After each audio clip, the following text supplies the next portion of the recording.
नमस्कार. ठरलं तर मग या मालिकेच्या पुढील काही भागांमध्ये आता अर्जुन सर्वांच्या समोर एक सत्य आणणार आहे, ते म्हणजेच सायली ही तन्वी आहे हे कसं प्रूव्ह करणार आहे हे सर्वांच्या समोर अर्जुन आणणार आहे. त्याचबरोबर अर्जुन हे सगळ्या रविराजला त्याचबरोबर प्रतिमाला हे सगळं कशा पद्धतीनं सांगणार आहे आणि खरंच आपली सायली हीच प्रतिमाची मुलगी आहे, रविराज तुझी मुलगी आहे हे सगळ्यांच्या समोर आणणार आहे. त्यासाठी एक गनिमी कावा तो करणार आहे.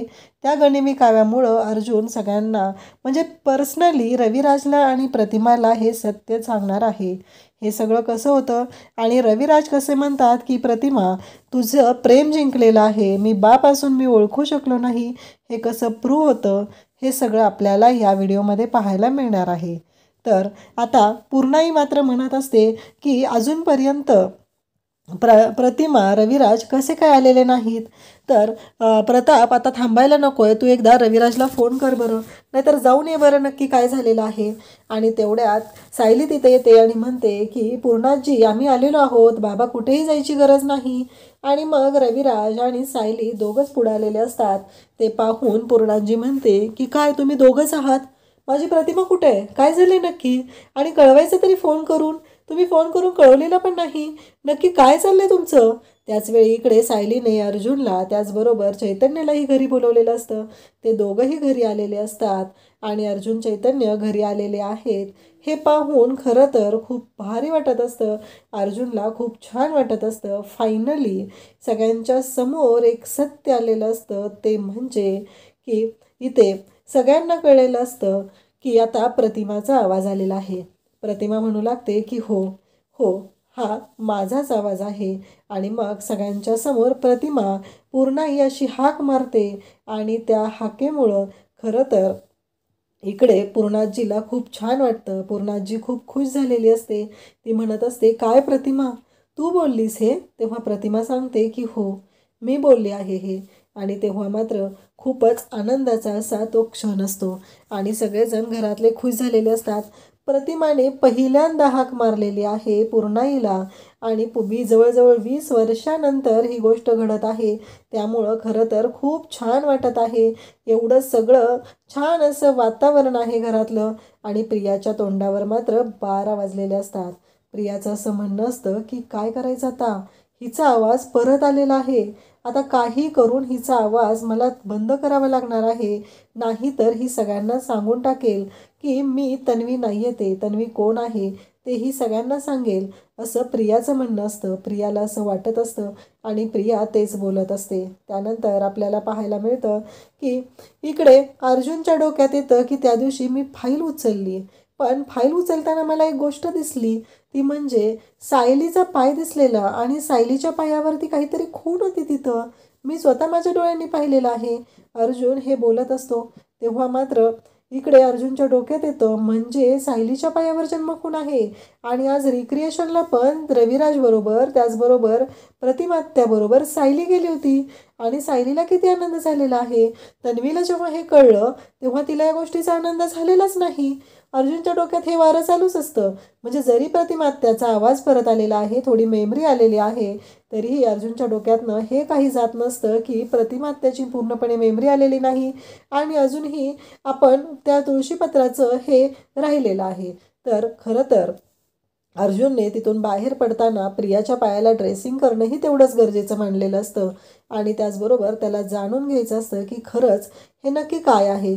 म्हणून त्याने प्रियाच्या पायाला ड्रेसिंगही केलेलं असतं आणि त्याचबरोबर त्याच्या लक्षातही आलेली असते ती गोष्ट म्हणजे प्रियाच्या त्या पायावरती तुळशीपत्र नाही. त्याने काच काढून प्रियाच्या पायाला ड्रेसिंग केलेलं असतं आणि मग तो प्रियाला घेऊन घरी आलेला असतो आणि त्याच्या लक्षात येतं की सायलीच्या पायावरती तुळशीपत्र आहे. ह्या सगळ्या गोष्टी घडलेल्या असतात. अर्जुनला मात्र खूप धक्का बसत असतो, तो म्हणजे काहीही झालं तरी आता हे सगळं आपल्याला शोधायचं आहे. नक्की ही मुलगी तन्वी म्हणून रवी आपल्या सिनियरच्या म्हणजे आमच्या आयुष्यात का आली, नक्की तिचा हेतू काय होता, ह्या सगळ्या गोष्टी अर्जुनला शोधायच्या असतात आणि त्याच गोष्टींचा शोध घेत अर्जुन असतो. त्यानंतर आपल्याला पाहायला मिळतं की सायली आणि त्याचबरोबर प्रतिमा, सायली आणि प्रतिमा यांच्या बाबतीमध्ये एक गोष्ट पाहायला मिळते, ती म्हणजे अर्जुनला असं वाटत असतं की काहीही झालं तरी सायली ही प्रतिमात्याचीच मुलगी आहे याबद्दल अर्जुनला आता खात्री पटलेली असते. अर्जुनला असं वाटत असतं की सायलीचं बोलणं वागणं हे सगळं मला प्रतिमात्यासारखं वाटतं, ती प्रतिमात्यासारखी वाटते मला. मग हे सगळं काय होतंय, नक्की कशामुळे हे सगळं घडतंय आणि ही मुलगी का आलेली आहे इथं या आयुष्यात यांच्या, हा प्रश्न अर्जुनला पडलेला असतो. आणि अर्जुनला तर तेच शोधायचं असतं, म्हणून तर अर्जुन या गोष्टीच्या मागे लागलेला असतो.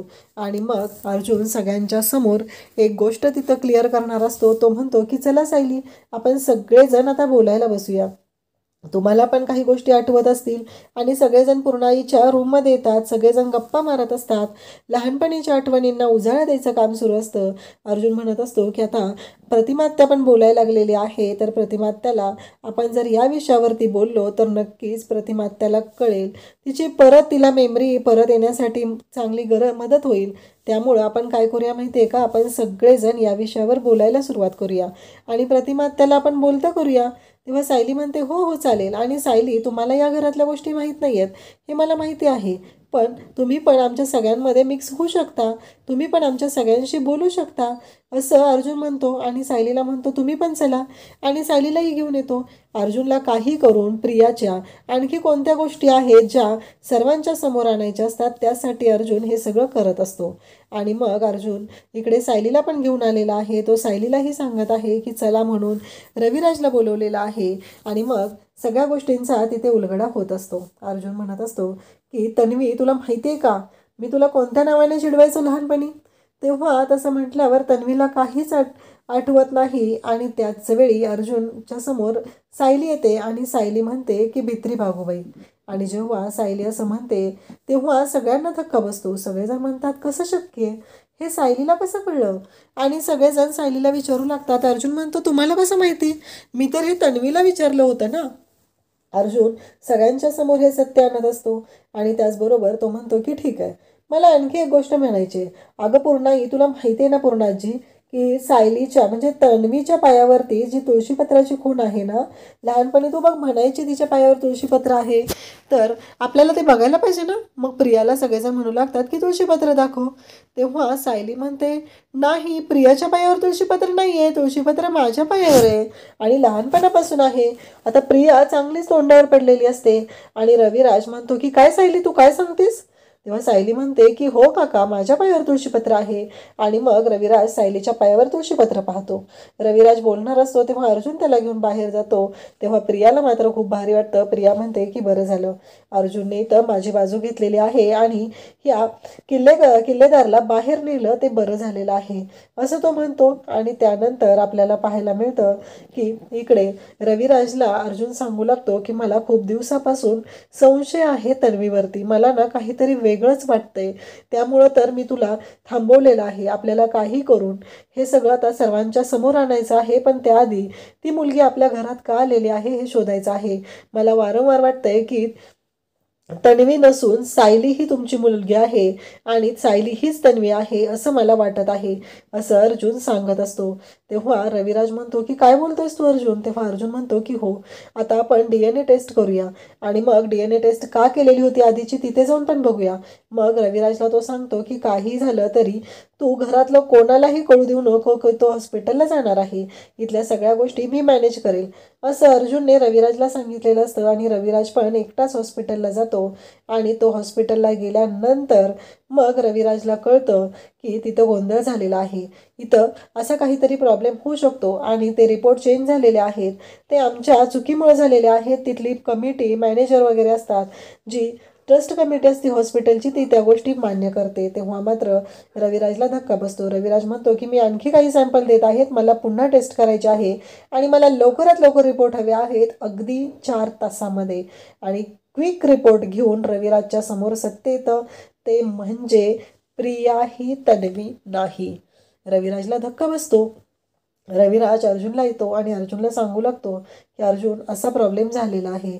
अर्जुन म्हणतो की आणखी एक गोष्ट मला वारंवार वाटत आहे की सायली हीच तन्वी आहे, त्यामुळं आपण ते एकदा रिपोर्ट चेक केले तर. रविराज म्हणतो की मी तेही सॅम्पल दिलेले आहेत DNAचे आणि एकदा ते रिपोर्ट चेक झाले की आपल्याला कळणार आहे.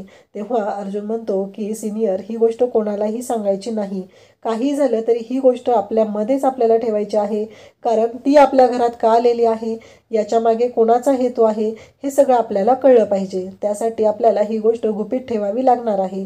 तेव्हा रविराज म्हणतो की हो बरोबर आहे. अर्जुन म्हणतो की मला याच्यामध्ये महिपतचा हात असल्याचा संशय येत आहे. आणि तेव्हा मग रविराज आणि अर्जुन तयार होतात आणि दोघांनी हा सगळा प्लॅन केलेला असतो आणि ह्या प्लॅनमध्ये प्रिया मात्र अलगद अडकलेली असते. त्यानंतर आपल्याला पाहायला मिळतं की इकडे प्रिया प्रतिमाच्या रूममध्ये आलेली असते आणि ती वारंवार म्हणत असते की मी तुझीच मुलगी आहे, तू सर्वांना सांगायचं आहे मी तुझी मुलगी आहे, तू माझी आई आहे, असं ती बोलत असते. आणि त्याचवेळी आपल्याला पाहायला मिळतं की अर्जुन आणि सायली तिथे येतात आणि मग रविराज प्रियाला बाहेर जायला सांगतात. प्रिया तिथून निघून जाते. रविराज म्हणतो की तू या पद्धतीने प्रतिमाशी वागायचं नाही, असं सगळं सांगितलेलं असतं. त्यानंतर आपल्याला पाहायला मिळतं की सायली आणि अर्जुन तिथं असतात आणि मग रविराज सांगतात की प्रतिमा तुझं प्रेम आज जिंकलेलं आहे, तू सगळ्यांना सांगत होतीस आणि तुझं जे म्हणणं होतं ते खरं झालेलं आहे. आपली मुलगी प्रिया नसून ही तन्वी आहे, ही तन्वी आपली मुलगी आहे आणि हीच आपली सायली, हीच तन्वी आहे. आणि मग सायली प्रतिमात त्याला मिठी मारते आणि रडू लागते. अर्जुन म्हणतो की अहो सायली रडताय कशाला, तन्वी आहे तुम्ही, आता फक्त एकच गोष्ट करायची आहे की ही गोष्ट कोणालाही सांगायची नाही, कारण प्रिया आपल्या घरात का घुसलेली होती हे आपल्या सगळ्यांना कळलं पाहिजे, असं अर्जुन तिला सांगत असतो. आणि त्याचबरोबर सायली, रविराज, प्रतिमा यांचं त्रिकोणी कुटुंब अर्जुनने एकत्र आणलेलं असतं. आता प्रियाचा नक्की काय हात आहे हे अर्जुनला शोधून काढायचं असतं. अशाच अपडेटसाठी चॅनलला सबस्क्राईब करा. थँक्यू.